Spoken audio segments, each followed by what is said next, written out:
దేవునితో మనం ఎంతగా మాట్లాడుతాము, లోకముతో అంత తక్కువగా మాట్లాడుతాం. లోకముతో ఎక్కువగా మాట్లాడుతాము, దేవునితో తక్కువగా మాట్లాడుతాము. తక్కువగా మాట్లాడితే పరిశుద్ధతకు లోపం వస్తుంది, విశ్వాసానికి లోపం వస్తూ ఉంటున్నది. దేవునితో ఎక్కువగా మాట్లాడితే పరిశుద్ధత పెరుగుతుంది, విశ్వాసం పెరుగుతుంది, లోకముతో సంబంధం తరిగిపోతూ ఉంటున్నది. ఏది బెటర్ అంటారు వీటిలో?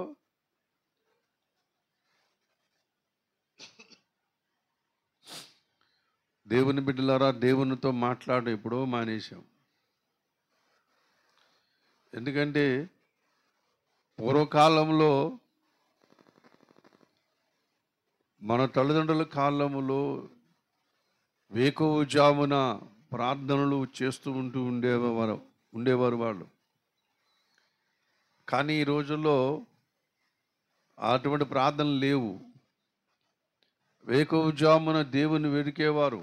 వేకువజాము అంటే తెల్లవారుజాము కంటే ముందు జామున ఏమంటారు? వేకువజాము అంటూ ఉంటారు. వేకువజాము అంటే తెల్లవారడానికి సూచనలు వస్తూ ఉంటాయి. ఆకాశములో ఒక పెద్ద నక్షత్రం కనబడుతూ ఉంటుంది. దాన్ని ఏమంటారు? దాన్ని వేకువజాము అంటూ ఉంటారు. అనగా సూర్యుడు ఉదయించబోతున్నాడని సంకేతం వస్తూ ఉంటుంది అన్నమాట. వేకువజామున లేచి ప్రార్థనలు చేసుకునేవారు. మరి ఈ దినాల్లో అటువంటి ప్రార్థనలు లేవు. ఇదివరకు పూర్వకాలం ముందు మన తల్లిదండ్రులు, మన తల్లులు వేకువజాము లేచి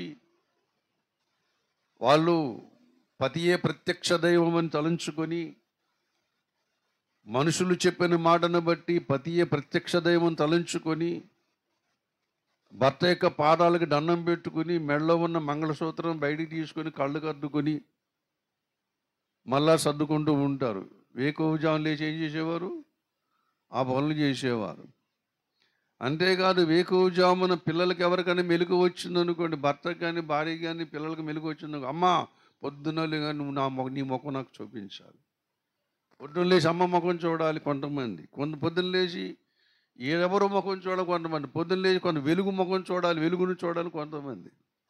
ఇలా ముద్దులు పెట్టుకుంటూ ఉండేవారు. ఇలాగా వారి ఇష్టాల్లో ఇంట్రెస్ట్ కలిగి ఉండేవారు. కానీ నేడు అవన్నీ ఏమీ లేవు.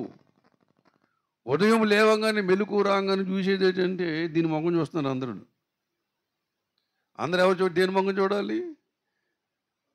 భర్త పక్కలో లేకపోయినా పర్వాలేదు, భార్య పక్కన లేకపోయినా పర్వాలేదు, పిల్లలు ఇంట్లో లేకపోయినా పర్వాలేదు, ఇది ఉంటే చాలు మనకి అని ఉదయం లేగానే దీని ముఖం చూసుకుంటూ ఉంటున్నారు.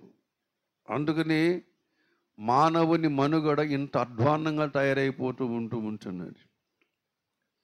దేవుడు నియమించిన నియామకాలు దేవుడు నియమించినట్లుగా జరగడం లేదు. వింటున్నాము కానీ జరగడం లేదు. మనకందరికీ తెలుసు, వేకువజామున అబ్రహాము తన కుమారుడిని తీసుకుని బలిపీఠం కట్టడానికి తీసుకుని వెళ్ళాడు. ఇంకా తెల్లవారక మునిపే యేసు ప్రభువారు ఒలీవల కొండకి ప్రార్థన చేయడానికి వెళ్ళేవారు. ఇంకా వెలుగు కాంతులు జిమ్మక మునిపే, రాక మునిపే, సూర్యోదయం కలగక మునిపే యోబు తన పిల్లల కొరకు, తన కుటుంబము కొరకు దేవునికి దహన బలులు అర్పించడానికి, తన పిల్లలు దేవుని వారి హృదయాల్లోకి ఎలా దూషించారేమో, వాళ్ళ హృదయములో దేవుని విషయంలో తప్పిపోయారేమో అనుకొని వారి కొరకు బలులు అర్పిస్తూ ఉండేవాడు. నీతిమంతుడైనటువంటి యోబు, యథార్థవంతుడైనటువంటి యోబు. దేవుని బిడ్డలారా, ఆ దేశంలో అటువంటి మనుషుడు లేడని కూడా లేఖనం చెబుతూ ఉంటున్నాడు. వాళ్ళు ఎందుకు ఈ పనులన్నీ చేస్తున్నారంటే, దేవుని బిడ్డలారా, దేవుని మాట విని దాన్ని గైకొని దాని ప్రకారంగా కార్యాచరణ చేస్తున్నారు. కాబట్టి యోబు గురించి అనేక మంది ప్రవక్తలు ప్రస్తావిస్తూ ఉంటున్నారు. మోషే గురించి అనేక మంది ప్రవక్తలు, మోషే నాయకులు ప్రస్తావిస్తూ ఉంటున్నారు. యోహాను అబ్రహామును గురించి అనేక మంది ప్రవక్తలు, బోధకులు బోధిస్తూ ఉంటున్నారు. ఎందుచేతనంటే దేవుని బిడ్డలారా, వారి జీవితంలోనికి దేవుని యొక్క ఉన్నతమైనటువంటి గుణ గణ లక్షణాలన్నీ కూడా వాళ్ళకు వచ్చేసినాయి. ఎలా వచ్చాయి అవి? వాళ్ళు వేకువజామున దేవునితో మాట్లాడడం బట్టి. వినుట వలన ఏం కలుగుతుందన్నది లేఖనం, విశ్వాసము కలుగుతుంది. మరి మాట్లాడడం వల్ల ఏం కలుగుద్ది? నువ్వు వినటం వల్ల ఏం కలుగుతుంది? నీకు విశ్వాసము కలుగుతుంది. మరి మాట్లాడడం వల్ల ఏం కలుగుతుంది? అది బైబిల్లో రాయబడలేదు. మాట్లాడడం వల్ల ఏం కలుగుతుంది?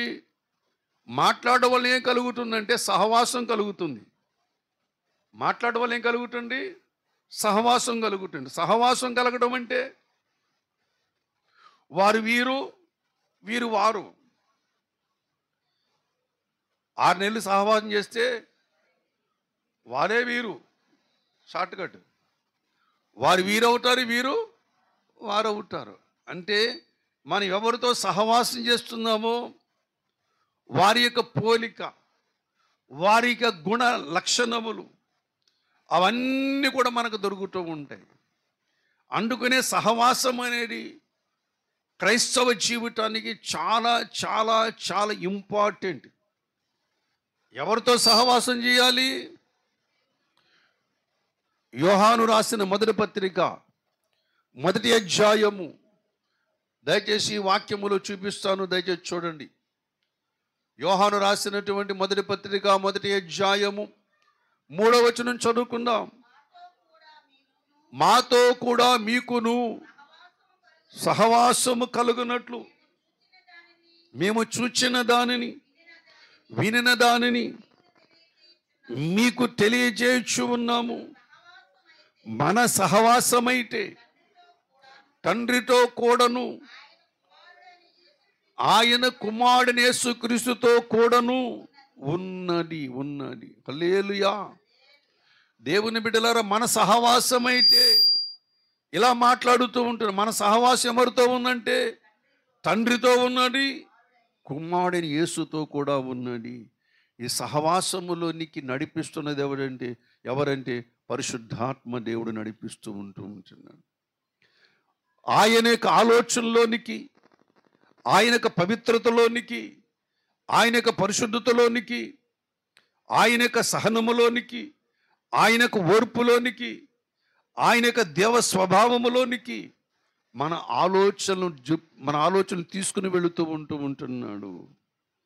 మన ఆలోచనలు తీసుకుని వెళుతూ ఉంటున్నాడు. మన యొక్క అనుమానాలన్నీ కూడా తీసుకుని వెళుతున్నాడు, తీరుస్తూ ఉంటున్నాడు. దేవునితో సమానమైనటువంటి ఆలోచనలు గలవారమగ వరకు పరిశుద్ధాత్మ దేవుడి పని చేస్తూనే ఉంటాడు. కాబట్టి దేవునితో మాట్లాడడం అనేది గొప్ప సంగతి. అన్ని సంగతుల కంటే, వినటం కంటే సమీపించి ఆలకించటం మేలన్నాడు. మాట్లాడడం కంటే సమీపించి ఆలకించడం మేలన్నాడు. ప్రభునందు ప్రియమైనటువంటి వాళ్ళరా, ఆలకించాలి. ఆలకించిన తర్వాత ఏం చేయాలి? దేవునితో మాట్లాడాలి. వినుట వలన విశ్వాసం ఎలాగైతే కలుగుతూ ఉన్నదో, మాట్లాడుట వలన పరిశుద్ధత మనకు కలుగుద్ది. హల్లెలూయా. మాట్లాడుట వలన ఎవరితో మాట్లాడాలి? దేవునితో మాట్లాడుట వలన మనకు పరిశుద్ధత కలుగుతూ ఉంటుంది. నిర్గమకాండం 33వ అధ్యాయం 11వ వచనం చదువుకున్నాను చూడండి. నిర్గమకాండం 33వ అధ్యాయం 11వ వచనం.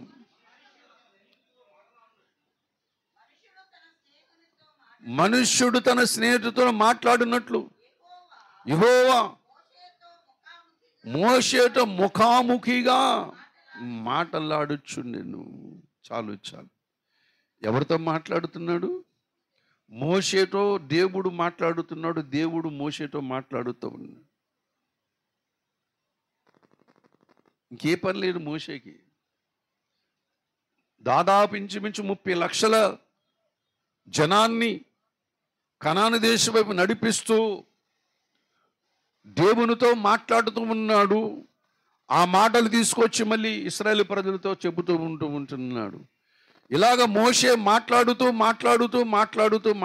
ఉన్న సమయంలో అనుకోకుండా దేవుని యొక్క మహిమ వర్చస్సు మోషే ముఖం మీదకి వచ్చేసింది.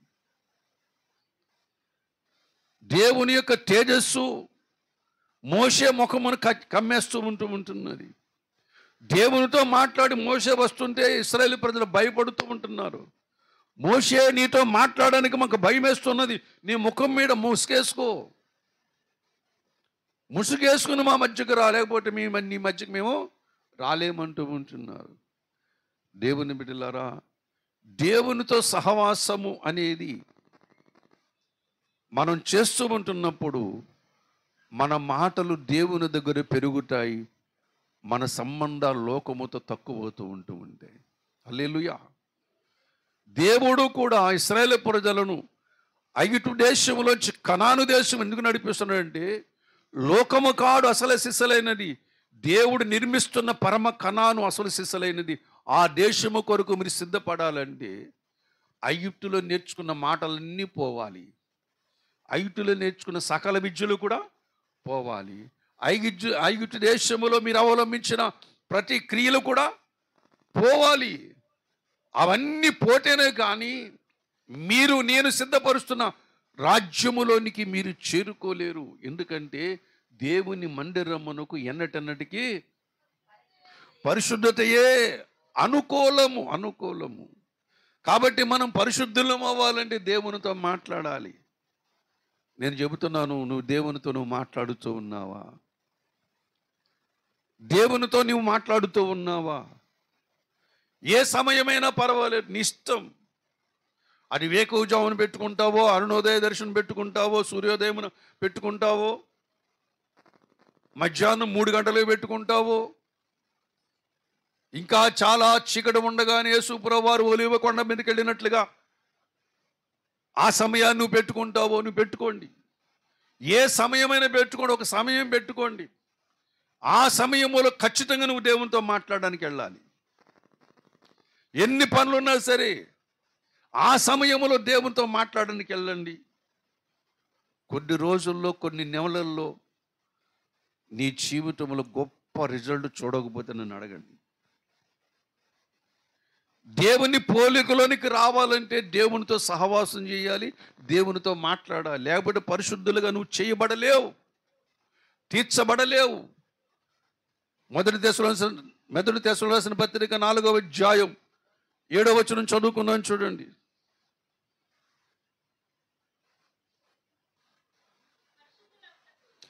పరిశుద్ధులగుటకే దేవుడు మనల్ని పిలిచెను గాని అపవిత్రులుగా ఉండుటకు పిలువలేరు. యేసుప్రభు ఎందుకు పిలిచాడు?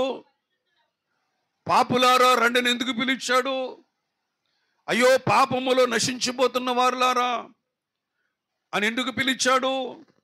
ఇదిగో మీకు గొప్ప ధనం ఇచ్చేస్తాను, గొప్ప ఐశ్వర్యం ఇచ్చేస్తాను, భూములు ఇస్తాను, ఉద్యోగాలు ఇస్తాను, పడవలు ఇస్తాను అని దేవుడు పిలిచాడా మనలను? అలాగని దేవుడు మనల్ని పిలవలేడు. ఇదిగో మిమ్మల్ని ఏం చేస్తాను, నేను పరిశుద్ధులుగా చేయబోతూ ఉంటున్నాను, నీతిమంతులుగా చేయబోతూ ఉంటున్నాను, యథార్థవంతులుగా చేయబోతూ ఉంటున్నాను. ఎందుకంటే రాబోతున్న లోకము నీతిమంతులది, రాబోతున్న లోకము యథార్థవంతులది, రాబోతున్న లోకం పరిశుద్ధులదే.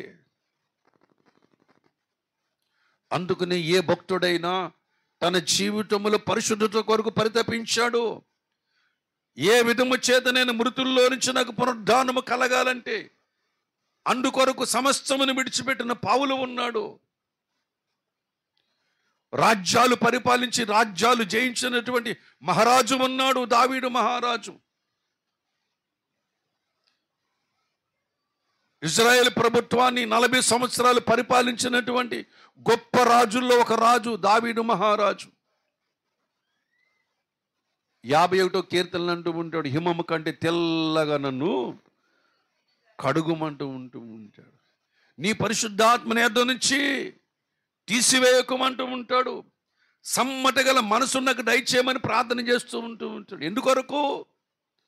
భక్తులందరూ పరిశుద్ధత కొరకు ప్రాకులాడారు. ఎందుకంటే పరిశుద్ధత లేకుండా ఎవడు ప్రభువుని చూడడు. పరిశుద్ధత అనేది లేకుండా, అనగా దేవునితో మాట్లాడకుండా, దేవుని దగ్గర జీవితాన్ని సరి చేసుకోకుండా, దేవుని దగ్గర జీవితాన్ని మలుచుకోకుండా, సృష్టికర్త అయిన దేవుని ఎదుట నీ బ్రతుకును మలుచుకోకుండా, మార్చుకోకుండా ఏ మనుషుడు కూడా తండ్రిని చూడలేడు, దేవుని చేరుకోలేడు, పరంధామును చేరుకోలేడు, పరలోకము చేరుకోలేడు. ఒకసారి ఒక ధర్మశాస్త్రోపదేశకుడు యేసు ప్రభు దగ్గరకు వచ్చాడు. ధర్మశాస్త్రం అంతా ఎరిగినటువంటి వాడు నికోదేము వచ్చిన తర్వాత అతనితో మాట్లాడుతున్నాడు యేసు ప్రభు వారు. ఒకడు కొత్తగా జన్మిస్తేనే కానీ వాడు పరలోక రాజ్యమును చూడలేడు. కొత్తగా జన్మించాలని ఏం చేయాలి? పరలోక రాజ్యమును చూడడానికి అవకాశం దొరుకుతుంది. కొత్తగా జన్మించడం అంటే అర్థం ఏంటి? పాపములు ఒప్పుకొని బాప్టిస జలముల ద్వారా రెండవ జన్మ అనుభవంలోనికి రావాలి, ద్విజుడు అవ్వాలి. ఒడిగేసుకుంటే ద్విజుడు కాదు, జంజం వేసుకున్నంత మాత్రాన్ని ద్విజులు కాలేరు. ఎందుకంటే దానికి వివరణ ఏమివ్వడకంటే యోగి వేమన గారే చక్కగా ఇచ్చాడు వివరణ. జనన దినమన్నందు జంజంబు లేడు, తనకు లేడు, తన తల్లికి లేడు, మధ్య నడుమ జంజమయ్య నగుబాము కాదురా, తర్వాత మీ ఇష్టం. మధ్యలో జంజం వేసుకుంటే ద్విజులు ఎలాగవుతారు? ద్విజుడైనటువంటి వాడు పాపము నుంచి విడిపించబడాలి. నమ్మి బాప్తిసం పొంద నీటి జలముల ద్వారా నూతన జన్మలోనికి రావాలి. నూతన జన్మలోకి వచ్చిన ప్రతివాడు కూడా ద్విజుడు అవుతాడు, రెండవ జన్మ ఎత్తిన వాడు అవుతూ ఉంటాడు. అందుకని ఎవరైతే యేసు ప్రభు రక్షకునిగా అంగీకరించారో, తమ పాపములను కలువరి సిలువ రక్తములో ఎవరైతే కడుక్కుంటూ ఉంటారో, ఆయన దేవుడు నమ్మి పాపములను విడిచిపెట్టడానికి నీటి బాప్తిసం తీసుకుంటూ ఉంటారో, వాళ్ళే రెండవ జన్మ ఎత్తినటువంటి వారు. హల్లెలూయా. వారిని దేవుడు అనుకున్నాడు. దేవుడు అన్నాడు కదా, మిమ్మల్ని పరిశుద్ధులుగా చెయ్యాలి. ఇశ్రాయేలు ప్రజలతో, ఆనాడు అగిప్తు దేశములోంచి బయటకు వస్తున్న ఇశ్రాయేలు ప్రజలతో, ఎర్ర సముద్రములో 30 లక్షల మంది బాప్తిసం పొందినటువంటి ఇశ్రాయేలు ప్రజలతో మాట్లాడుతూ ఉంటున్నాడు. ఏమని మాట్లాడుతుంది? నేను మిమ్మును పరిశుద్ధపరచు యెహోవాను అంటూ ఉంటాడు. నేను మిమ్మును పరిశుద్ధపరచు యెహోవాను అంటూ ఉంటున్నాడు. అనగా దేవుడు మనల్ని ఏం చేయాలంట? పరిశుద్ధపరచాలి. మనం చేరుకోలేము దేవుని, దేవుడే తీసుకుని వెళ్ళాలి. హల్లెలూయా. యేసు ప్రభువు ఎందుకు వచ్చారంటే భూమి మీదకి, నిన్ను తండ్రి దగ్గర తీసుకుని వెళ్ళడానికి వచ్చాడు ఆయన. అంతేకాని ఒక పీఠాన్ని స్థాపించుకొని, ఒక మతాన్ని స్థాపించుకొని అందరినీ ఈ మతంలోని కన్వర్ట్ చేసేసి మార్చడానికి యేసు ప్రభువు ఈ లోకానికి రాలేదు. నువ్వు తండ్రి దగ్గర నుంచి వచ్చావు, ఆ సంగతి నువ్వు మర్చిపోయావు. మర్చిపోయి ఏయో బొమ్మలు పెట్టుకున్నావు. ఆ బొమ్మలు కాదు నిన్ను తీసుకెళ్ళి వెళ్ళేవి. ఒరే, నిజమైన బొమ్మ నువ్వేరా, నీకు ప్రాణం పోసిన వాడు నేను, నీ కొరకు ప్రాణం ఇచ్చిన వాడు నేను, మళ్ళీ నీ తండ్రి దగ్గర నుంచి వచ్చిన వాడు నీవు, మళ్ళీ అదే తండ్రి దగ్గర తీసుకుని వెళ్ళడానికి వచ్చినటువంటి వారు ఎవరు? మన ప్రభు అయిన యేసుక్రీస్తు. నిజంగా యేసు ప్రభువుని జ్ఞాపకం చేసుకున్నప్పుడు నిజమైనటువంటి స్నేహితుడు మనకు గుర్తొస్తూ ఉంటాడు. హల్లెలూయా. నిజమైన స్నేహితుడు గుర్తొస్తూ ఉంటాడు. సామెతల గ్రంథం 17వ అధ్యాయం 17వ వచనం చదువుకుందాం చూడండి. సామెతల గ్రంథం 17వ అధ్యాయము 17వ వచనం. నిజమైన స్నేహితుడు విడువక ప్రేమించును, దుర్దశలో అటువాడు సహోదరుడుగా ఉండెను. అక్షరాల ఈ మాట మన ప్రభువైన యేసుక్రీస్తు వారి జీవితంలో నెరవేరింది. ఎవరి జీవితంలో? అక్షరాల యేసుక్రీస్తు వారి యొక్క జీవితంలో ఆయనలో నెరవేరినటువంటి ఈ కార్యము ఈరోజు కూడా ఇదే పండగ. ఈరోజు ఏంటి? Friendship day. ఏమండి? ఈరోజు స్నేహితుల రోజు. నిజంగా మంచి రోజు, చాలా ప్రశస్తమైనటువంటి రోజు. కానీ ఈ రోజు గురించి, ఆయన గురించి లేఖనములు ఏమి రాయబడిందంటే, ఈ సామెతల గ్రంథం 17:17లో నిజమైన స్నేహితుడు విడువక ప్రేమించును, దుర్దశలో ఉన్నప్పుడు ఏమండి అతడు సహోదరుడుగా నిలబడతాడు. హల్లెలూయా. ఈ రెండు కూడా ఆయన నిజమైన స్నేహితుడే.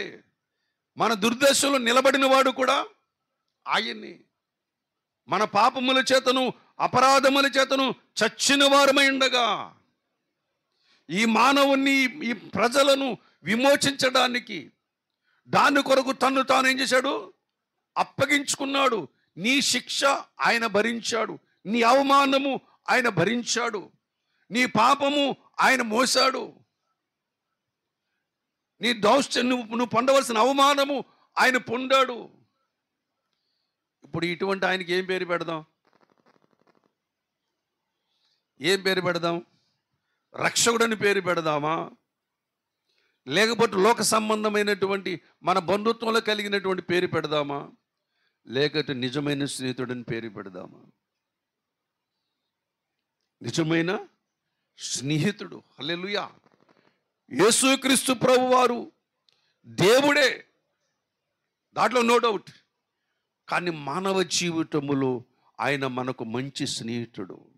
నిన్ను అర్థం చేసుకోగలిగినటువంటి మంచి స్నేహితుడు, నిన్ను ప్రేమించినటువంటి మంచి స్నేహితుడు, నీ కొరకు ప్రాణం పెట్టినటువంటి వాడు మంచి స్నేహితుడు. ఎవరున్నారండి ఇటువంటి స్నేహితుడు?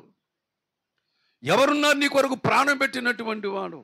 ఇదిగో నీ కొరకు నేను ప్రాణం అర్పించి, నీ దుర్దశలో ఉన్నప్పుడు, నువ్వు పాపములో ఉన్నప్పుడు, నువ్వు మరణములో ఉన్నప్పుడు, నరక పాత్రుడు అయినప్పుడు నీ కోసం ఆ నరకము నుంచి, ఆ దుర్దశ నుంచి, ఆ పాపము నుంచి విడిపించడానికి ఇదిగో అమూల్యమైన రక్తము నీ కొరకు కార్చానని చెప్పినటువంటి నిజమైన స్నేహితుడు వంటి స్నేహితుడు ఎవరున్నారు భూమి మీద? ఎవరు లేరు. లేరుగాక లేరు. ఎందుకంటే మనల్ని చూసిన వాడెవరు? ఆయనే. ఇరుగు పొరుగు వారు మనల్ని చూడలేడు. ఈ లోకాన్ని ఉద్ధరిద్దాం, ఈ లోకాన్ని మనం ఏదేది చేసేద్దాం అనుకున్న వాళ్ళు కూడా ఏమీ చేయలేదు మనకి. దేవుని బిడ్డలారా, లోకానికి నువ్వేమైనా చేసేవమా కానీ లోకము నీకేమీ చేయలేదు. లోకాన్ని నువ్వు పెంచి పోషిస్తున్నావు కానీ లోకము నిన్నెప్పుడు కూడా పెంచలేదు, పోషించలేదు. కనీసం తిన్నావా, ఉన్నావా అడిగిన రోజు కూడా లేదు.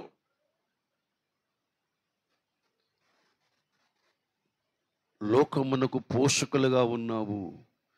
కానీ నీ దుర్దశలో, నీ అవసరాల్లో, నీ కష్టాలలో ఈ లోకము నిన్నెప్పుడు కూడా పలకరించలేడు, పరామర్శించలేడు, నీ దగ్గరకు వచ్చింది కూడా లేదు.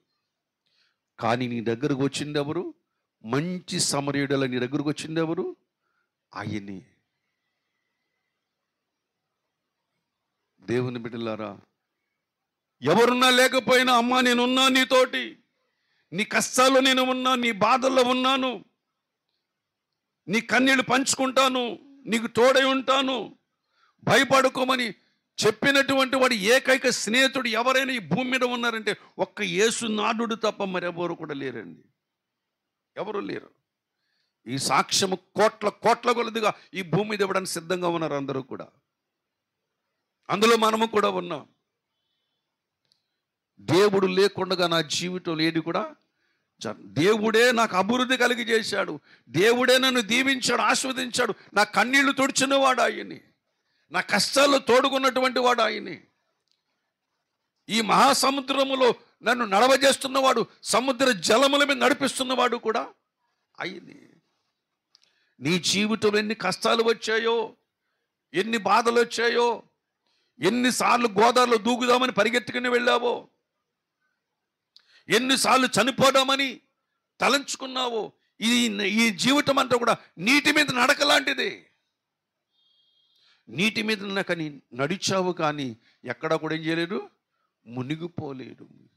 దావీదు అంటాడు, కఠినముగా ఆయన నన్ను శిక్షించాడు కానీ మరణానికి నన్ను 118వ కీర్తనలు అంటూ ఉంటాడు ఆ మాట. 118వ కీర్తన దేవుని బిడ్డలారా చదువుకుందాం. 118వ కీర్తనలో 18వ వచనం అనుకుంటా. యెహోవా నన్ను కఠినముగా శిక్షించను గాని ఆయన నన్ను మరణమునకు అప్పగించలేదు. శోధనల మీద శోధనలు, కష్టాల మీద కష్టాలు, బాధల మీద బాధలు వచ్చాయి. మన మీద మనకి అనుమానం వస్తూ ఉంటున్నది. అసలు దేవుడు నన్ను ప్రేమించాడా లేదా? దేవుడు నా ప్రార్థనలు ఆలకిస్తున్నాడా లేదా? ఎందుకు నా జీవితంలో జరుగుతూ ఉంటున్నది? నేను చేసిన కర్మ ఏంటి? నేను చేసిన పాపం ఏమిటి అని నీ జీవితంలో లెక్కలేని దినాలు కుమిలిపోలేదా? నువ్వు కుమిలిపోయిన దినాలు ఎన్నో ఉన్నాయి. కానీ ఈ రోజున దేవుడు నన్ను జ్ఞాపకము చేసుకుంటున్నాడనే విశ్వాసులు కూడా మన మధ్యన ఉన్నారు. దావీదు అంటున్నాడు, దేవుడు నన్ను కఠినముగా శిక్షించాడు, దయా దాక్షిణ్యం లేకుండా శిక్షించాడు. ఎందుకొరకో మరి? ఎవరైతే దేవునితో మాట్లాడుతూ ఉంటున్నారో దేవుడు వారి మీదకి కొన్ని కష్టాలు పంపిస్తూ ఉంటాడు. ఎందుకో తెలుసా? ఆ కష్టాలలోని నీవు సువర్ణముగా మారాలి. హల్లెలూయా. యోబు గ్రంథము 16వ అధ్యాయం, యోబు గ్రంథము 16వ అధ్యాయం 11, 12 వచనం చదువుకుందాం. చూడు ఆగమ్మ, యోబు ఏమంటున్నాడు అక్కడ? దేవుడు నన్ను, ఏమండి విశ్వాసుల్ని ఎవరైనా దేవుడు దుర్మార్గం అప్పచెప్పుతాడా అనుకుంటామా? కానీ అప్పచెప్పాడంట. అక్కడ ఎవరికి అప్పచెప్పాడు? అరే ఏంటి ఇలా జరిగింది? యోబు అంట యూజు దేశమందు యోబు అంత మంచి మనుషుడు ఎవరు కూడా లేడు, నీతిమంతుడు యథార్థవంతుడని దేవుడే సాక్ష్యం ఇస్తూ ఉంటున్నాడు. ప్రతిదినము అరుణోదయం లేచి పిల్లల కొరకు బలులర్పిస్తున్నటువంటి వాడు, చెడుతనానికి పాపానికి చోటివ్వనటువంటి వాడు. ప్రభునందు ప్రియమైన వాళ్ళరా, యోబు జీవితంలో కష్టము చేసరికి యోబు ఏమంటున్నాడు అక్కడ? దేవుడు నన్ను దుర్మార్గులుగా అప్పచెప్పాడు. తర్వాత చదవండి. భక్తిహీనుల వశములో నన్ను ఉంచి ఉన్నాడు, నేను నెమ్మదిగా ఉన్నాను. అయితే నన్ను ముక్కలు చెక్కలుగా చేసి ఉన్నాడు, మెడపట్టుకొని విదిలించి నన్ను తుత్తినీలుగా చేసి ఉన్నాడు. ఎవరన్నారు ఈ మాట? దేవుని ఎవరన్నారు ఈ మాట? యోబు చెబుతున్నాడు. ఎవరితో మాట్లాడుతున్నాడు? తన స్నేహితులతో మాట్లాడుతూ ఉన్నాడు. దేవుని ముందు నిలబడి మాట్లాడుతున్నాడు. దేవుడు నన్ను దుర్మార్గులుగా అప్పచెప్పాడు. అరే, ఇంత గొప్ప నీతిమంతుడు, యథార్థవంతుడు, దేవుని చేత ప్రశంసించబడినటువంటి మహాభక్తుడు దేవుడు దుర్మార్గులకు అప్పచెప్పాడా? యోబు మాట నిజమా కాదంటే నిజమే అప్పచెప్పాడు. సాతానికి ఇవ్వడం అనుచరులకు అప్పచెప్పాడు. అంతేకాదు భక్తిహీనుల వశమును పెట్టాడు. భక్తి లేదు, ప్రార్థన లేదు, విశ్వాసం లేదు, వాక్యం లేదు, దేవునితో మాట్లాడడం లేదు, పరిశుద్ధతను ప్రేమించేవారు కాదు, అటువంటి వారు వశమును పెట్టాడు. అటువంటి వారు వశములో ఉన్న తన భార్య. ఇంకా దేవుడు అంటే వేటయ్యా బుద్ధి లేకుండా. నీ కొడుకులు చచ్చిపోయారు, నీ కూతుళ్ళు చచ్చిపోయారు, నీ పశుమందలను చచ్చిపోయినాయి, నీ ఆస్తి అంతా ఎత్తుకుపోయారు, బిల్డింగ్లను కట్టుకున్న బిల్డింగ్లన్నీ కూలిపోయాయి. ఇంకా దేవుడు ఒంట్లో ఉన్న ఆరోగ్యం పోయింది.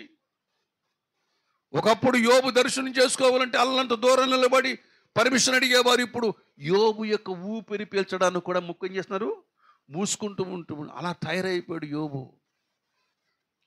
గోక్కోటానికి కూడా చేతులకు గోళ్ళు లేవు, చల్ల పెంగులతో ఏం చేస్తున్నాడు? గోక్కుంటూ ఉంటాడు. చర్మం మానుతుంది, పగులుతుంది, మానుతూ ఉంటుంది. ఎంత భయంకరమో చూడండి. దుర్మార్గుల వశంలో ఉంచాడు అన్నాడు. అంతేకాదు ఏమన్నాడు ఇక్కడ ఇంకేమన్నా, నేను నెమ్మదిగా ఉన్నదనుకున్నా, ఆ బలులు అర్పిస్తూ ఉన్నప్పుడు దేవునికి ఇష్టం, నాకు నెమ్మదిగా ఉన్న దేవునికి నెమ్మది ఇచ్చాను అనుకున్న సమయంలో ఈ పిడుగు వచ్చి పడిపోయింది. ఎవరి మీదకి? యోబు మీదకి పడిపోయింది. తర్వాత చదవండి. కాదు కాదు కాదు దేవుడు నన్ను ముక్క చెక్కలుగా చేసి ఉన్నాడు మెడబట్టుకొని. ఏంట్రా యోబు, నువ్వంటే నాకు ప్రేమ అనుకుంటున్నావా? నువ్వంటే నాకు ప్రేమ అనుకుంటున్నావా? ఏమి లేదు. నువ్వంటే ఇష్టం అనుకున్నావు లేదు. ఏంటి నువ్వు మాట్లాడుతున్నావు అని మెడల పట్టుకుని పీకి పట్టుకుని పైకి లేవదీసి గాలి నిలబెట్టి, ఏంటి ఒక ఎలక పిల్లను పట్టుకుని ఇలా ఇలా ఊపేసి తోక పట్టుకు తిప్పి వేసి కొట్టాడు అంతే. యోబు చెప్తున్న సంగతి అది. కానీ దేవుడు ఎన్ని విధాలుగా యోబు మీదకి ఎన్ని శిక్షలు వచ్చినప్పటికీ కూడా యోబు జీవితంలో గురవుగిటే ఈ శ్రమల ద్వారా కూడా నేను పరిశుద్ధపరచబడాలనుకున్నాడు. హల్లెలూయా. అది నిజమైన భక్తుడి యొక్క లక్షణం. అంటే ఈ శ్రమల ద్వారా కూడా నేనేం చేయాలి? పరిశుద్ధపరచబడాలి. అందుకని అంటాడు కదా, ఇదిగో ఇటు శ్రమలను ఆవరించినప్పుడు కూడా నేను సువర్ణము వలె ప్రకాశించదని ఎవరంటున్నాడు? యోబు అంటూ ఉంటున్నాడు. అనగా సువర్ణం ఎక్కడ ఉన్నది? ఇప్పుడు అగ్నిలో ఉన్నది. అగ్నిలో మరుగుతూ ఉంటున్నది, కరుగుతూ ఉంటున్నది, మరింత శుద్ధ సువర్ణముగా తయారవుతూ ఉంటున్నది. మానవుని జీవితంలో శ్రమలు కూడా పరిశుద్ధపరచడానికే దేవుడు మన దగ్గర పంపిస్తూ ఉంటాడు. యోబు వంటి శ్రమలు రాకపోవచ్చు, రావు కూడా. కానీ చిన్న చిన్న పరీక్షలు వస్తూ ఉంటాయి. చిన్న చిన్న శ్రమలు మన మీదకి వస్తూ ఉంటాయి. ఎందుకొరకు వస్తాయి? నీవు పరిశుద్ధపరచబడాలి. ఆ శ్రమల్లో కూడా యోబు ఎవరితో మాట్లాడుతున్నాడు? మనమైతే వెంటనే ముఖం అబౌట్ టర్న్ అయిపోద్దంటే ముఖం తిప్పేసుకుండా ఆదివారం అని ముఖం చిన్నగా పెట్టుకుంటూ ఉంటా. మేలు చేసినను చేయకపోయినను, మేలు జరిగినను జరగకపోయినను, నేనును నా ఇంటి వారును యెహోవాను సేవించెదము. హబక్కూకు చెప్పిన సాక్ష్యం. చేలు పండినా పండకపోయినా, పండిన పైరు ఇంటికి వచ్చినా రాకపోయినా, ద్రాక్ష చెట్లు పూసినా పుయ్యకపోయినా, ద్రాక్ష ఫలములు అంజూరు ఫలములు ఇంటికి వచ్చినా రాకపోయినా, నేను ఎవరైనా ఆనందిస్తాను? దేవుని యందు ఆనందిస్తాను. అది పరిశుద్ధుల యొక్క లక్షణం. యోబు తన జీవితంలో వచ్చిన కష్టాలన్నీ కూడా యోబుని ఎలా చేసినాయి? శుద్ధ సువర్ణం వలె మార్చినట్లుగా బైబిల్ గ్రంథం మనకు తేటగా తెలియజేస్తున్నది. అందుకని యెషయా గ్రంథము 43వ అధ్యాయంలో చెబుతూ ఉంటాడు, మనకు చెబుతూ ఉంటాడు, ప్రభునందు ప్రియమైనటువంటి వాళ్ళరా, నీవు జలములలో పడి దాటినప్పుడు నేను నీకు తోడయుండును, నదుల్లో పడి వెళ్ళినప్పుడు అవి నీ మీద పొర్లి పారవు, నీవు అగ్ని మధ్య నడుచున్నప్పుడు కాలిపోవు, జ్వాలలు నిన్ను కాల్చజ్జాలు. ఇది కొలిమి గురించి మాట్లాడుతున్నాడు. కొలుములోనే వస్తువులు బంగారం తయారవుద్ది, కొలుములోనే వెండి తయారవుతుంది, కొలిమిలోనే నాశనము లేనటువంటి విలువైనటువంటి వస్తువులు తయారవుతాయి. అలాగే భూమి మీద పాపులైన మనుషులు పరిశుద్ధులుగా తీర్చబడాలని ఈ కొలిమిలోనికి రావాలి. ఈ కొలిమిలోనే మనము బలం పొందుకోవాలి, ఈ కొలుములోనే శక్తిని పొందుకోవాలి, ఈ కొలుములోనే పరిశుద్ధులం అవ్వాలి. ఎందుకంటే పరిశుద్ధత లేకుండా ఎవడు ప్రభుని చూడలేడు. ఎన్నటన్నటికి నీ మందిరమునకు పరిశుద్ధతయే అనుకూలము. పరిశుద్ధత అంటే నల్లగా ఉంటుంది, తెల్లగా ఉంటుందా, పచ్చగా ఉంటుంది, ఎర్రగా ఉంటుందా, పసుపు రంగు అనుకోకండి. పరిశుద్ధత అంటే దేవునితో నీవు మాట్లాడుట, దేవుడు నీతో మాట్లాడుట. హల్లెలూయా. ఎంత ఎక్కువగా దేవునితో మాట్లాడుతావో అంత ఎక్కువగా లోకానికి దూరం అయిపోతావు. ఎంత తక్కువగా దేవునితో మాట్లాడుతావో అంత ఎక్కువగా లోకానికి దగ్గర అయిపోతావు. లోకము దాని ఆశలు గతించుకుపోతూ ఉంటున్నవి. కాబట్టి లోకము నుంచి ప్రత్యేకించబడి మనము దేవునితో మాట్లాడుతూ పరిశుద్ధులం అవ్వాలి. హల్లెలూయా. ప్రభునందు ప్రియమైనటువంటి వాళ్ళరా, ఆదికాండము 18వ అధ్యాయం 33వ వచనం చదవండి. యెహోవా అబ్రహాముతో మాట్లాడుట చాలించి వెళ్ళిపోయాను. అబ్రహాము తన ఇంటికి తిరిగి వెళ్ళిపోయాడు. అబ్రహాం ఎవరితో మాట్లాడుతున్నాడు? దేవునితో మాట్లాడుతున్నాడు. ఇక్కడ మోషే ఎవరితో మాట్లాడు? నిర్గమకాండం 33:11లో దేవునితో మాట్లాడుతూ ఉంటున్నాడు. దేవునితో మాట్లాడినటువంటి ఎటువంటి వారు ఎవరైనా సరే పరిశుద్ధులుగా తీర్చబడకుండా ఉండలేదండి. వాళ్ళందరూ పరిశుద్ధులయ్యారు. దేవునితో మాట్లాడడానికి జీవితము ఎన్ని అష్టవంకర్లు తిరిగినా సరే ఆఖరికి దేవుని కలుసుకుని దేవుని దగ్గరికి వెళ్ళేవారు. హల్లెలూయా. దేవుని బిడ్డలారా, ప్రభునందు ప్రియమైనటువంటి వాళ్ళరా, ఆ దేవుని గురించి, ఆ రక్షకుని గురించి, పాపులను పరిశుద్ధులుగా చేస్తున్నటువంటి రక్షకుని గురించి ఎవరిని అడుగుతున్నారు? పరమగీత గ్రంథములో షోలమ్మితిని అన్యజనాంగాలు చేయమని అడుగుతున్నారు. స్త్రీలలో అధిక సుందరవగుదానా, స్త్రీలలో అధిక సుందరవగుదానా, నీ ప్రియుడు ఎక్కడికి పోయాను, అతడు ఏ దిక్కునకు తిరిగాను, మనము పోయి వెడుకదము రమ్మని ఎవరు పిలుస్తున్నారు? ఎంత శోచనీయమైనటువంటి మాట కనబడుతుంది అక్కడ. అంతకంటే ముందు ఒక మాట మాట్లాడారు 5వ అధ్యాయములో, పరమగీత గ్రంథము 5వ అధ్యాయము 9వ వచనములో, స్త్రీలలో అధిక సుందరవగుదానా, వేరు ప్రియుని కన్నా నీ ప్రియుని విశేషమేమి అని అడిగారు. చాలు 5:9లో స్త్రీలలో అధిక సుందరవగుదానా అని పిలుస్తారు. ఎవరు? లోకముల్లో ఉన్నటువంటి అందరూ కలిసి వచ్చి ఈ సంఘాన్ని అడుగుతూ ఉంటున్నారు. స్త్రీలలో అధిక సుందరవగుదానా, వేరు ప్రియుని కన్నా, వేరే దేవుడి కంటే నీ దేవుడి విశేషం ఏమిటి అని అడుగుతూ ఉంటున్నారు. మాకెంతమంది ఉన్నారు కానీ ఎంతమందిలో లేని విశేషం ఏదో నీ ప్రియుడు నీ దేవుని దగ్గర ఉన్నది, ఏమిటది అని అడుగుతూ ఉంటున్నారు. బాగానే ఉంది ఆ మాట. కానీ 6:1 ఏమంటున్నారు ఇక్కడ? నీ ప్రియుడు ఎక్కడికి పోయానో వెతుకుతారమ్మన్నారు. ఎవరిని అడుగుతారో వెతుకుదామని. అరే షోలమితి తెలియదు ఎక్కడున్నాడో. షోలమితి కింద సమాధానం ఇస్తుంది, నా ప్రియుడు తన ఉద్యానవనమునికి వెళ్ళానని తన సంఘానికి వెళ్ళాడట. తన సంఘానికి వెళ్ళి పరిమళ పుష్పస్థానము నివసించే తోటలో ఉండి పువ్వులు ఏరుకుంటూ ఉంటున్నాడు. హల్లెలూయా. పరిశుద్ధులను తయారు చేస్తూ ఉన్నాడు, వాళ్ళని కోరుకుంటూ ఉంటున్నాడు, తన రాజ్యములను తీసుకుని వెళుతూ ఉంటున్నాడు. ఏమండి, 5వ అధ్యాయంలో అడిగారంటే ఒక అందం ఉన్నది, కానీ 6వ అధ్యాయంలో అడిగితే దేవుని బిడ్డలారా, ప్రభునందు ప్రియమైనటు అక్కడ అడిగినప్పుడే సమాధానం చెప్పింది. నా ప్రియుడు వేరు ప్రియుని కన్నా నీ ప్రియుని విశేషమని అడిగినప్పుడు నా ప్రియుడు ధవళవర్ణుడు రత్నవర్ణుడు అంటూ ఉన్నాడు. నా ప్రియుడు పరిశుద్ధుడు, నా ప్రియుడు నా కొరకు రక్తముగా మారిపోయాడు, ఎరుపు రంగులోనికి మారిపోయాడు కలువరి శిలువ మీద. ఎందుకని? నా కొరకు ప్రాణం పెట్టినటువంటి వాడు. అతను మాటలు వినగానే నా మనసు, నా జీవితం మూర్ఛిల్లిపోయింది. అతని స్వరము మధురము, ఆయన మాటలు మనోహరము, ఆయన ముఖము మనోహరం అని చెప్పేసి తన ప్రియుని గురించి చెబుతూ ఉన్నప్పుడు వినాలి కదా వీళ్ళు. వినకుండగా మరలా వచ్చి అన్నారు కదా, మరి మనం వెతుకుదామని. ఎక్కడున్నాడైనా? అరే లేడు, మధ్యాకాశంలో ఉన్నాడైనా. ఈమె ఎక్కడుంది? ప్రభునందు ప్రేమైన భూమి మీద సిద్ధపడుతూ ఉంటుంది. వెతుకుదామంటే ఏమని వస్తుంది ఈమె. ఎందుకంటే ఈమె వశములోనికి వచ్చేసాడు. ఈమె ఎవరితో మాట్లాడుతుంది? దేవునితో మాట్లాడుతూ ఉంటున్నది.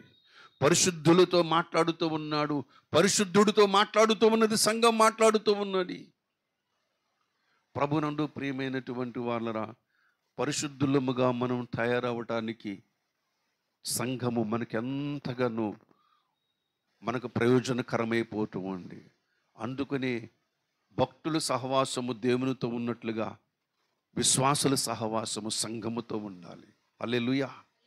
సంఘములో విశ్వాసము లేకపోయి, సంఘముతో సహవాసము లేకపోయినట్లయితే నువ్వు చెడిపోవడం, పడిపోవడం ఖాయం. కొంత టైం తీసుకోవచ్చు. నువ్వు అనుకో నేను బాగానే ఉన్నాను అనుకోవచ్చు, కానీ ఎక్కడో చిన్న పురుగు మొదలవుతుంది. ఎక్కడో చిన్న పురుగు మొదలవుద్ది, నీకు తెలియకుండానే మొదలవుతుంది. యవనస్తులను అడగండి, నేను యవన ప్రాయంలో నన్ను అడగండి, నేను చెప్తాను. ప్రతి చెడు కూడా తెలియకుండానే ప్రారంభమవుతుంది. ప్రతి అతిక్రమము కూడా తెలియకుండానే ప్రారంభమవుతుంది. ప్రతి చెడ్డ అలవాటు కూడా తెలియకుండానే ప్రారంభమవుతుంది. సిగరెట్ కానీ, గుట్కా కానీ, మందు కానీ, ఒక చెడ్డ అలవాటు కానీ నీకు తెలియకుండానే అలవాటు అవుతుంది. నువ్వు అనుకుంటావు కదా, జస్ట్ ఒకసారిగా కదా అని అనుకుంటూ ఉంటావు. ప్రభునందు ప్రియమైనటువంటి వాళ్ళరా, ఆ జస్ట్ అనుకున్న దానిలో, ఆ జంక్షన్లోని నువ్వు క్రష్ అయిపోవడం ఖాయం. చిన్నది. దేవుని బిడ్డలారా, అందుకునే దేవుడు సృష్టిలో చాలా విషయాలు చూపిస్తూ ఉంటాడు. పచ్చగా ఏపుగా ఉన్న చెట్టుకు గొంగళి పురుగు ఎక్కడ పడుద్ది? ఆకు కింద. ఎవరికైనా కనపడద్దా? ఆ చెట్టు ఎలా ఉంటుంది? పచ్చగా ఉంటుంది, కానీ ఆకుల కింద ఏమున్నాయి? నీకు తెలియకుండానే నీలో ఉన్నటువంటి జవసత్వాలన్నీ కూడా లాగేస్తూ ఉంటుంది. ఆఖరికి ఏం మిగులుతుంది? ఏం మిగలడు. దేవుని బిడ్డలు చిన్నదే అనుకుంటాం మనం. చిన్న పొరపాటు చిన్నదే కదా అనుకుంటూ ఉంటాం. దీని గురించి గత కాలంలో సేవకులు చాలా విషయాలు చెప్పారు. మీకు కూడా నేను చెప్పాను. చెప్పి మళ్ళీ సమయాన్ని వృధా చేసుకోవడం ఎందుకు? కాబట్టి ఆలోచన చెయ్యండి. పెద్దలు చెబుతారు, చిన్న పాము అయినా సరే కర్ర కొట్టాలంట, పెద్ద కర్రతోనే కొట్టాలంట. చిన్న చెడలవాటు నీ జీవితాన్ని, నీ కుటుంబ జీవితాన్ని, నీ వ్యక్తిగత జీవితాన్ని హేళన పాలు చేసి, కుక్కల చింపిన విస్తరగా మార్చేసేసి నీ చావుకు నిన్నే కారణం చేస్తూ ఉంటుంది. నీ చావుకు కారణం అది కాదు, నీవే. నీ చావుకు నీవే కారణం కనుక ఒక తీర్పు తీరవసరం లేదు. నీ తీర్పు నువ్వే తీర్చేసుకుని నువ్వే వెళ్ళిపోయి డైరెక్ట్గా ఎక్కడికి? అగ్నిగుండంలోనికి. ఎవరు విసిరేయాల్సిన పని లేదు. దేవుని బిడ్డలారా, ఏదైనా చిన్నగా కనబడుతున్నప్పుడే దాంట్లోంచి బయటికి లాగేయాలి, త్రుంచివేయాలి. ఒకటే కదా, రెండే కదా, మూడే కదా అనుకోవద్దు. ఇది చాలా ప్రమాదం, చాలా ప్రమాదం. ఈనాడు అనేక మంది తమ జీవితాలను ఇలాగే నాశనం చేసుకుంటూ ఉంటున్నారు. కానీ నువ్వు బాగుపడడానికి ఒక అవకాశం ఉన్నది. దేవుని మాట, ఈ నీ దినమందైనా దేవుని మాట విను. ఈనాడు అనేక మంది సంఘాలు పాడైపోతున్నాయి. ఎందుకు? దేవుని మాట వినక. వింటున్నారా లేదా? వింటున్నారు కానీ గైకొంటున్నారా లేదా? గైకొంటలేరు. గైకొంటున్నారు కానీ చేస్తున్నారు లేదా? చేయటం లేదు. విన్నవాళ్ళు కొంతమంది, వినని వాళ్ళు కొంతమంది, గైకొన్న వాళ్ళు కొంతమంది, దేవుని చెప్పిన చేయని వాళ్ళు కొంతమంది, ఏతావాట మొత్తం కట్టగలిపి నాశనములకు వెళ్ళిపోతూ ఉంటున్నారు. అందుకనే దేవుడు అంటున్నాడు, నాశనముకు జోగుచున్న వారిని నువ్వు విడిపించవా అంటూ ఉంటున్నాడు. నాశనమునకు జోగుచున్న వారిని విడిపించవలసినది సంఘం. దేవుని బిడ్డలారా, పరిశుద్ధులుగా ఉన్నప్పుడు ఎంత మనోధైర్యం కలుగుద్దంటే, యోబు కంటే ధైర్యం ఎక్కడ వచ్చింది? దేవుడు నన్ను పరిశుద్ధులుగా చేశాడు కాబట్టి నేనే తప్పు చెయ్యలేదు, ఏ విషయంలో నా మనసు నన్ను నిందించదంటాడు. ఏ తప్పు చేయనప్పుడు ఎన్ని శ్రమలు వచ్చినా మనిషి ఎలా ఉంటాడు? ధైర్యం. సింహము కంటే ధైర్యంగా ఉంటాడండి. ఆ ధైర్యములో దేవుణ్ణి ప్రేమిస్తాడు కానీ తను ప్రేమించుకోలేడండి. ప్రభునందు ప్రేమ ధైర్యం ఉంటే చాలు, లోకము నీ దగ్గర ఓడిపోద్ది. లోకం ఓడిపోవాలంటే నువ్వు ధైర్యవంతుడిగా తయారవ్వాలి. సేవ కలిగిన వాడుగా, సేవ చచ్చిన వాడుగా కాదు, సేవ కలిగిన వాడుగా, ధైర్యము కలిగిన వాడుగా, బలము కలిగిన వాడుగా ఉండాలంటే దేవునితో నువ్వు అనుదినము మాట్లాడుతూ ఉండాలి. నువ్వు 5 నిమిషాలు మాట్లాడుతావు, 10 నిమిషాలు మాట్లాడుతావు, గంట సేపు మాట్లాడుతావు, ఎంతసేపు అని మాట్లాడుకో, కానీ దేవునితో మాట్లాడే టైం అతనికి ఉండాలి. హల్లెలూయా.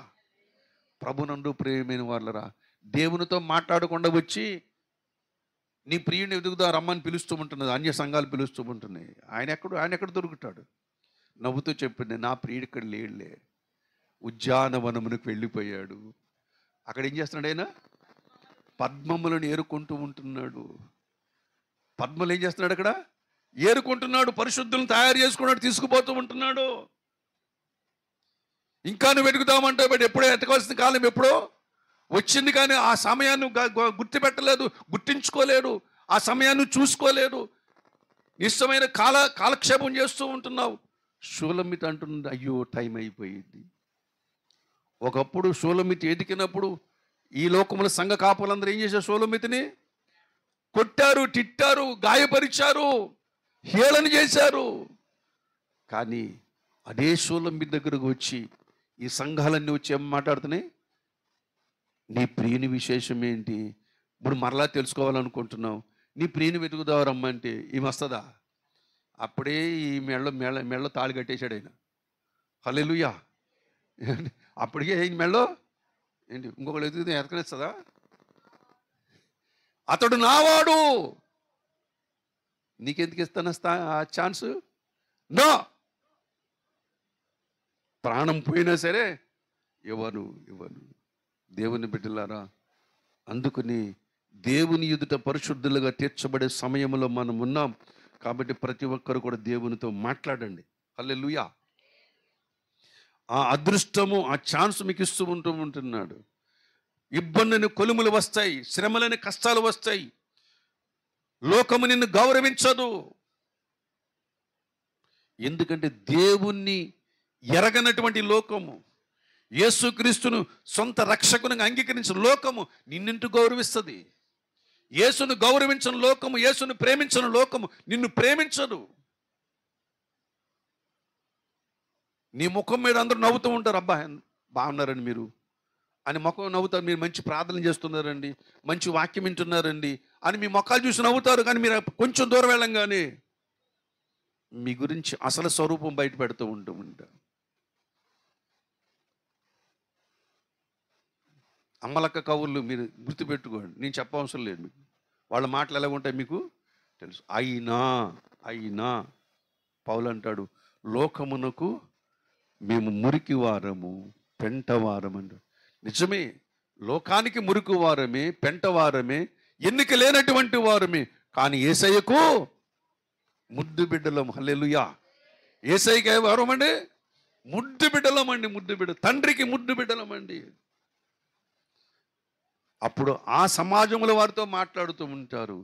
చూడండి, ఆ సంఘము ఇప్పుడే అగ్నిలోంచి తీయబడిన కొరువులే కనబడుతుంది కదా అంటాడు వాళ్ళతోటి. వాళ్ళు పిచ్చెక్కిపోయి బుర్రలు పీక్కుని ఇంకేమనలేక నరకంలో పడతారు. వెళ్ళి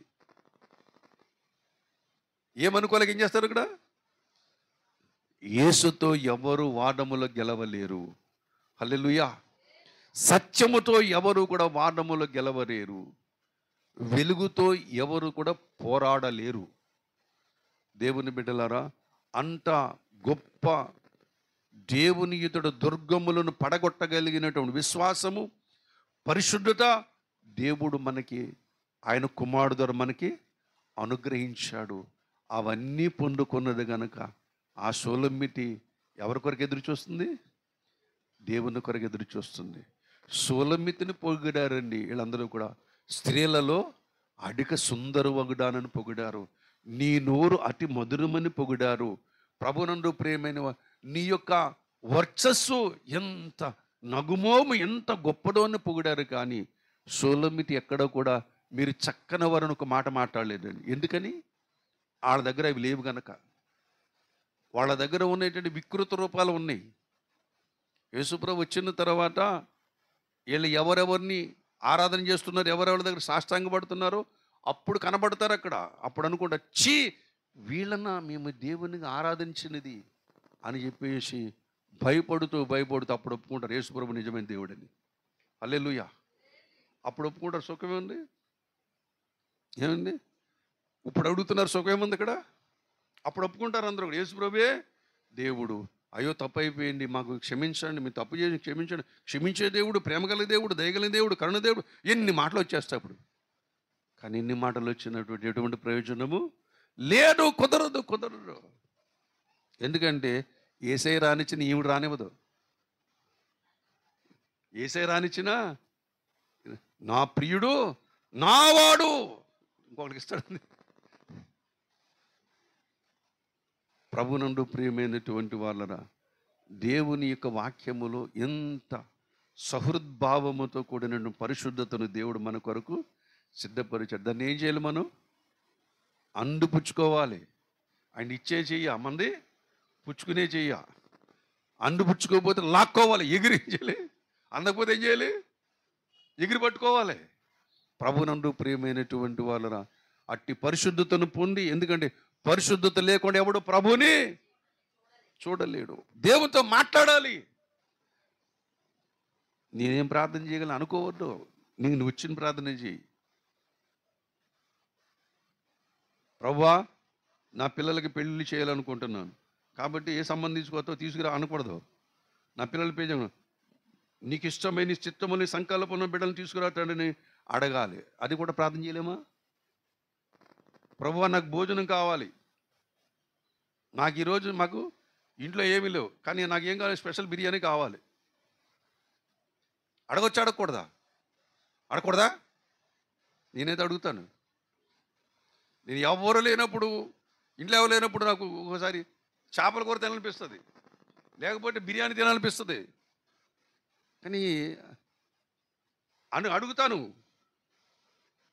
అంతమాట అడుగును సుమా. దాని మీద నాకు అమితమైన ప్రేమ పుట్టినప్పుడు, తినాలనిపించినప్పుడు, విపరీతమైన కోరిక పుట్టినప్పుడు, ప్రభు పాలన కూర కావాలండి, ఖచ్చితంగా దేవుడు నా దగ్గర తీసుకొస్తాడు. అది హల్లెలూయా. నేను హోటల్కి వెళ్ళను. హోటల్కి వెళ్ళొచ్చు, డబ్బులు ఉంటాయి, కానీ హోటల్కి వెళ్ళను. దేవుడు ఇస్తాడంతే. ఒక ఆయన, ఒక దైవజనుడు ఉప్పు కొరకు ప్రార్థన చేసినాడు. ఎవరైనా ప్రార్థన చేస్తారు ఉప్పు కొరకు? ఏమండి, ఇంట్లో ఉప్పు లేదు ఆయనకి, పాపం అన్నీ ఉన్నాయి, కానీ ఇంట్లో ఏం లేదు, ఒంటరిగా ఉన్నాడు. ఉప్పు లేదని ప్రార్థన చేసుకున్నాడు. ప్రభు ఉప్పు లేదు ప్రార్థన చేసుకుంటే, ప్రభునందు ప్రియమైనటువంటి వాళ్ళరా, ఒక ఆమె తన పంట పొలంలోంచి, ఉప్పు పారలోంచి, పండిన దాంట్లోంచి ఒక అరబస్తా ఉప్పు తీసుకొచ్చిందంట ఇంటికి. హల్లెలూయా. సాక్ష్యం చెబుతా, ఆయన బతికే ఉన్నాడు. అదేటమ్మ ఉప్పు తీసుకొచ్చేవేటి అంటే, లేదండి మా వాళ్ళ ఇంట్లో చేలో ఉప్పు పారలో ఉప్పు పండించాము, దేవునికి దశమ భాగం ఇవ్వాలి కదా అని చెప్పి వచ్చింది. హల్లెలూయా. దేవుని బిడ్డలారే, తీర్చడా? తీరుస్తాడండి. మనం అనుకుంటే చిన్నవి అనుకుంటాం, చిన్నవే చాలా విలువైనవి. దేవుని బిడ్డలారా, ఎందుకంటే దేవుడు నీ క్షేమాన్ని చూసేవాడు. నీవు ఆయనకు కొడుకువి, ఆయన కుమార్తెవి. ప్రతిదీ కూడా ఆయన అడగాల్సిందే. దేవుడు నీ కోరికను సిద్ధింపజేస్తాడు. నీ ఆలోచన యావత్తును కూడా సబలపరుస్తాడు. ప్రభుని కష్టపడుతున్న బలం ఏమంటే బలం ఇస్తాడు. చేతులకు బలం, కాలుకు సత్తువ, ఆలోచన ప్రపంచంలో బలం కూడా ఉంటాడు. ఇస్తాడండి దేవుడు. నిన్ను గొప్పవాడిగా చేసేంత వరకు విడిచిపెట్టాడు. ఈ భూమి మీద పరిశుద్ధుడిగా చేసే వరకు కూడా నిన్ను విడిచిపెట్టాడు. తనలో నిన్ను కలుపుకునేంత వరకు కూడా నిన్ను ఆయన విడిచిపెట్టాడు. అక్కడికి వెళ్ళిందా నీవు ఆయన విడిచిపెట్టవు, అంతే. అక్కడికి వెళ్ళిందా నీవు ఆయన్ను విడిచిపెట్టవండి. ఒక్క క్షణము కూడా ఆయన్ని విడిచిపెట్టలేమండి. ఆయన అంత సుందర అపురూప సౌందర్యవంతుడండి. ఆయన క్షణము కూడా ఆయన మార్పులు కనబడుతూ ఉంటే, ఆయన అందచందాలు చూడండి, కొన్ని యుగాలు పడుతుంది. యుగాలు పట్టిన సరే చూడలేవు. ఇంకా చూడాలి, ఇంకా తెలియాలి. ఆయనతోనే ఇంకా ఉండాలి, ఆయనతోనే ఉండాలి. ఎన్ని యుగాలైనా సరే అటువంటి ప్రేమ ఉంటుంది. తరగని ప్రేమ, తరిగిపోని ప్రేమ అక్కడ దొరుకుతుంది, ఇక్కడ దొరకదు. ఇక్కడ కావాలనుకోవడం బుద్ధిహీనమైన ఆలోచన, ఇక్కడ పొందుకోవాలనుకోవడం కూడా బుద్ధిహీనమైన ఆలోచన. అది బుద్ధిమంతుల ఆలోచన కాదు. అటువంటి ప్రేమలోని సంఘము పరిశుద్ధతలోనికి వెళ్ళిపోవాలి. హల్లెలూయా. అందుకని సహవాసం అనేది నీ అభిప్రాయాలు ఎటువంటివో దేవుని అభిప్రాయాలు అటువంటివి, దేవుని అభిప్రాయాలు ఎటువంటివో నీ అభిప్రాయాలు కూడా అటువంటివి. ఇటువంటి అభిప్రాయముల యొక్క ఏ భేదము లేకుండా నా అభిప్రాయముల మధ్య ఉండేది సహవాసం. ఆ సహవాసము దేవునితోనూ మనతోనూ ఆయన కుమారుడితోనూ మనము కలిగి ఉండాలని లేఖనం చెప్పిన అటువంటి సహవాసములోని సూలమ్మితి ఎక్కడుంది తెలుసా? రాజకుమార పుత్రిక అంతఃపురంలోకి వెళ్ళిపోయింది. హల్లెలూయా. అటువంటి భాగ్యము దేవుడు నీకు ఇస్తాను అంటున్నాడు. తీసుకుంటావా? అటువంటి భాగ్యం నీకు ఇస్తాను అంటున్నాడు.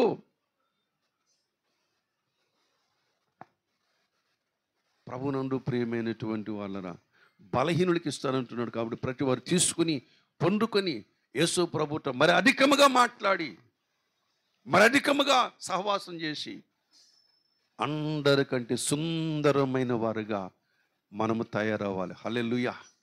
ఆయన చేతుల్లోకి వస్తే ఈ మట్టి బొమ్మలకి ఏమిస్తాడు? ఈ భూమి మీద గాడు, పరలోకముల గాడు, విశ్వములోని నీ అంత అందగట్టెను అందగాళ్ళను ఎవ్వరు కూడా ఉండరండి. నీవే అందగత్తెవి, నీవే అందగాడివి, అంతే. హల్లెలూయా. అద్వితీయ అందగత్తెవి, అంతే. ఏమందగత్తెవి? అద్వితీయ అందగత్తెవి. అంటే అర్థం ఏంటి? అద్వితీయ దేవుడు కదా, అంటే ద్వితీయం లేనటువంటి వాడు. అద్వితీయ అందగత్తె అంటే మరొక అందగత్తె అనేది లేడు. ఎంత భాగ్యమో చూడండి. ప్రభునందు ప్రియమైనటువంటి వారు, ఆ సంఘములో దేవుని చేత నడిపించబడ్డ కొరకై దేవుని వాక్యముని విని దాన్ని గ్రహించి గైకొని దేవునితో మాట్లాడి దేవుని సహాయం పొందుకొని మోషే వలె ప్రకాశించడానికి మనమందరినీ కూడా పరిశుద్ధాత్మ దేవుడు ఆయట్టపరచునుగాక. దేవుడు తన మాటలు మన వినికిలో దీవించునుగాక.